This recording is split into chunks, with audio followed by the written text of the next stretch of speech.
Understanding Subaltern Studies, a guide to postcolonial discourse. Hello, everyone. Today, we're going to explore an interesting and thought-provoking topic in the world of literature and history: subaltern studies. This concept is not just a phrase.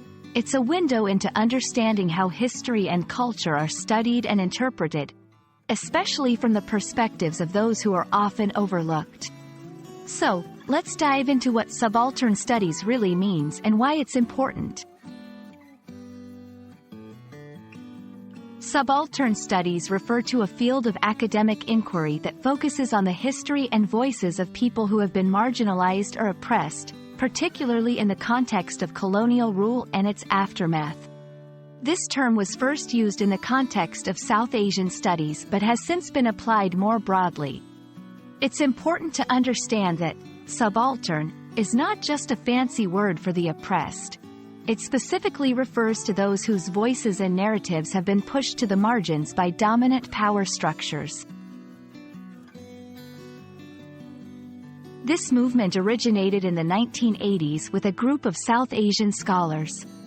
They aimed to challenge the traditional ways in which the history of colonial and post-colonial societies was written. Typically, history focused on elite figures and big events, often ignoring the experiences and perspectives of the common people. Subaltern studies sought to bring these overlooked narratives to the forefront, offering a more inclusive and accurate picture of history. There are a few key concepts central to understanding subaltern studies. Marginalization. This refers to the process by which certain groups are pushed to the edge of society, both in terms of social status and in historical narratives. Post-colonialism. This is a broader field that examines the effects and aftermath of colonialism. Subaltern studies is a part of this larger conversation. Voice and representation. One of the main goals of subaltern studies is to give a voice to those who have been historically voiceless and to represent their experiences and perspectives in academic discourse. The impact of subaltern studies has been significant. It has changed how historians and scholars approach the study of history and culture, especially in post-colonial contexts. However, it has also faced criticism.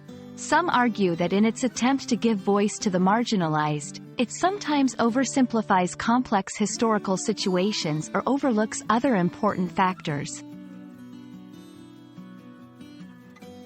I hope this video has given you a clear understanding of subaltern studies and its significance in the academic world. It's more than just a field of study.